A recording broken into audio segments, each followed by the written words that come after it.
بسم اللہ الرحمن الرحیم۔ محترم ناظرین السلام علیکم۔ آج میں آپ کے ساتھ صبح و شام کی مسنون دعائیں شیئر کروں گا۔ جہنم سے خلاصی پانے کا نبوی نسخہ صبح و شام 7 مرتبہ پڑھیں۔ اللہم اجرنی من النار، اے اللہ آپ مجھے جہنم کی آگ سے بچا لیجئے۔ جب صبح کی نماز سے فارغ ہو جائیں تو کسی سے بات کرنے سے پہلے 7 مرتبہ یہ دعا پڑھ لیں۔ اگر اسی دن وفات پا گیا تو جہنم سے چھٹکارا نصیب ہوگا۔ اسی طرح مغرب کی نماز کے بعد کسی سے بات کرنے سے پہلے 7 مرتبہ یہ دعا پڑھ لیں۔ اگر اسی رات وفات پا گیا تو جہنم سے چھٹکارا نصیب ہوگا۔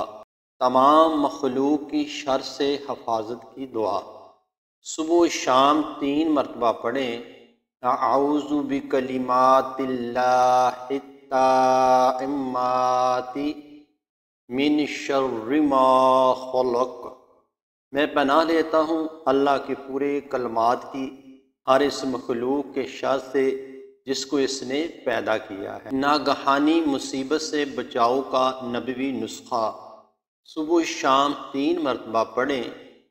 بسم اللہ الذی لا یضر مع اسمہ شیء فی الارض ولا فی السماء وہو السمیع العلیم۔